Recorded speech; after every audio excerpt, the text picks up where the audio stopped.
Muito nesse canal falamos de beatos, santos e outras pessoas com caráter santo que são estigmatizados ou foram estigmatizados.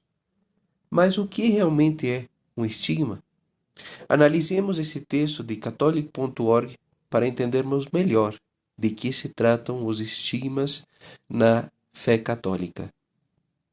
Estigma é um termo usado por membros da fé cristã para descrever marcas corporais, feridas ou sensações de dor em locais correspondentes às feridas da crucificação de Jesus Cristo, como mãos, pulsos e pés. O termo se origina do verso final da carta de São Paulo aos Gálatas, onde ele diz: Trago em meu corpo as marcas de Jesus. Estigma é a palavra grega estigma, que significa sinal, tatuagem ou marca, como a que poderia ter sido usada para identificar um animal ou um escravo. O indivíduo portador de estigmas é chamado de estigmático ou estigmatizante. Os estigmas estão principalmente associados à fé católica romana. Muitos estigmatizados relatados são membros de ordens religiosas católicas. São Francisco de Assis foi o primeiro estigmático registrado na história cristã. Por mais de 50 anos, o padre Pio de Pietrelcina, da Ordem dos Frades Menores Capuchinhos, relatou estigmas que foram estudados por vários médicos do século XX, cuja independência da Igreja não é conhecida.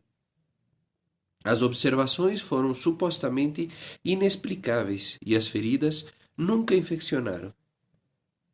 Uma alta porcentagem, talvez mais de 80% de todos os estigmas, são mulheres. Em seu Stigmata, a Medieval Phenomenon in a Modern Age, Edward Harrison sugere que não há um único mecanismo pelo qual as marcas dos estigmas foram produzidas. Casos relatados de estigmas assumem várias formas. Muitos mostram algumas ou todas as 5 chagas que foram, de acordo com a Bíblia, infligidas a Jesus durante sua crucificação. Feridas nos pulsos e pés, de pregos, e no lado de uma lança. Alguns estigmáticos exibem feridas na testa, semelhantes às causadas pela coroa de espinhos. Estigmas como coroa de espinhos que apareceram no século XX, por exemplo em Marie-Rose Ferron, foram repetidamente fotografados. Outras formas relatadas incluem lágrimas de sangue ou suor de sangue e feridas nas costas, como que de açoites. Muitos estigmas apresentam sangramento recorrente que para e depois recomeça. Às vezes, após receber a Sagrada Comunhão. E uma grande porcentagem de estigmáticos demonstrou um grande desejo de receber a Sagrada Comunhão com frequência. Uma porcentagem relativamente alta de estigmáticos também exibe inédia, vivendo com pouca ou nenhuma comida ou água por longos períodos de tempo, exceto para a Sagrada Eucaristia, e alguns apresentam perda de peso.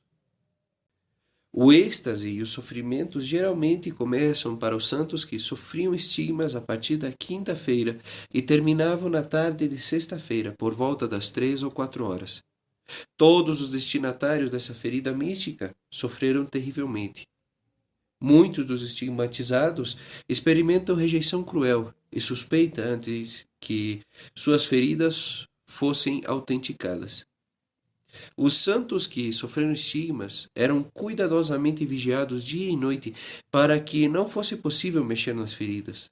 Quando esses métodos foram usados, vários falsos estigmatizados foram expostos. Às vezes, esses estigmas se tornavam invisíveis a pedido expresso e orações dos santos que os sofreram.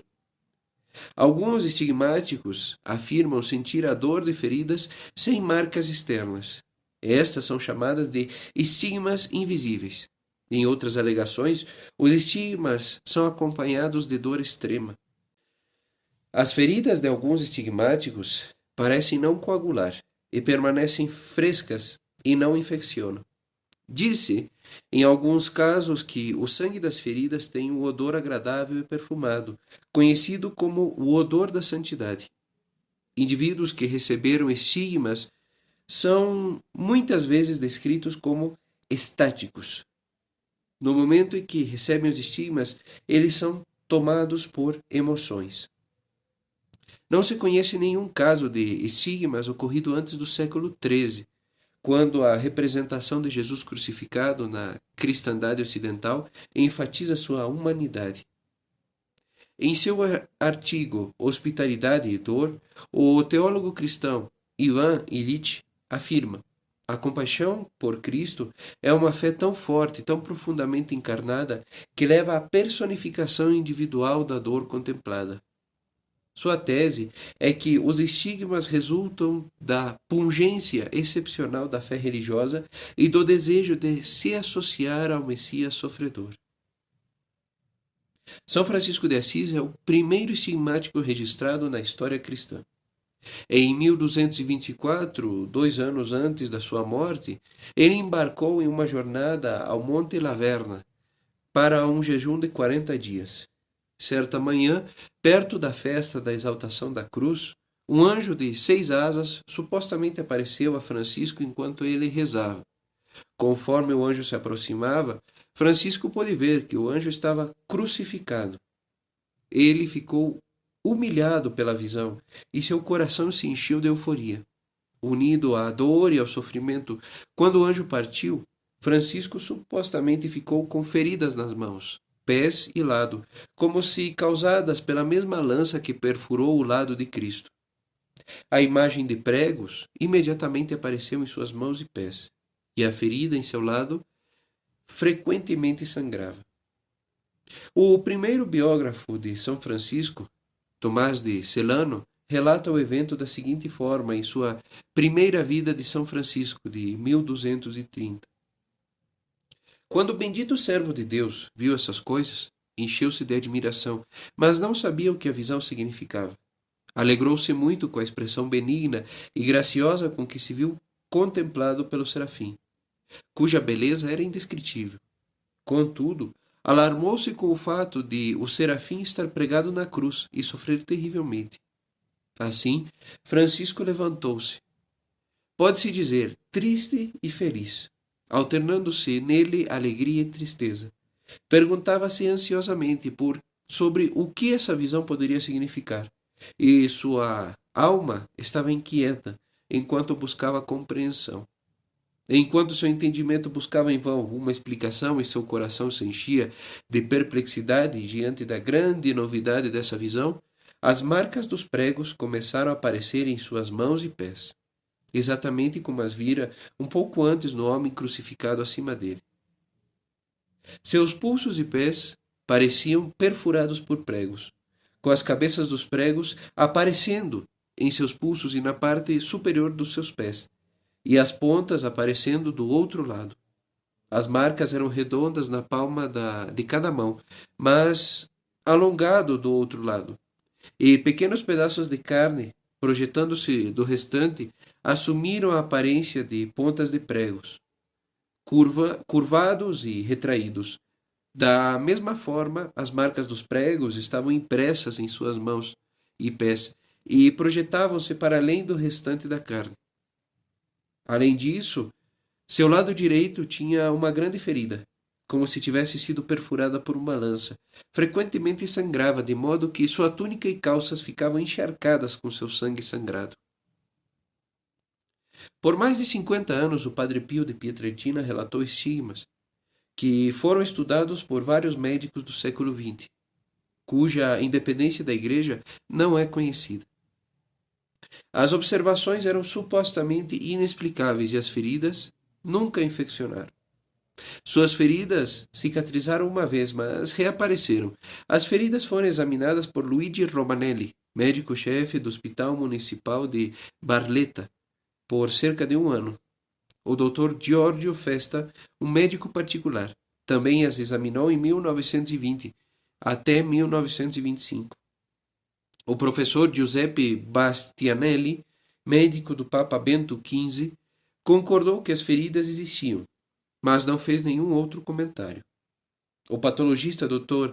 Amico Bignami, da Universidade de Roma, também observou as feridas, mas não conseguiu fazer nenhum diagnóstico.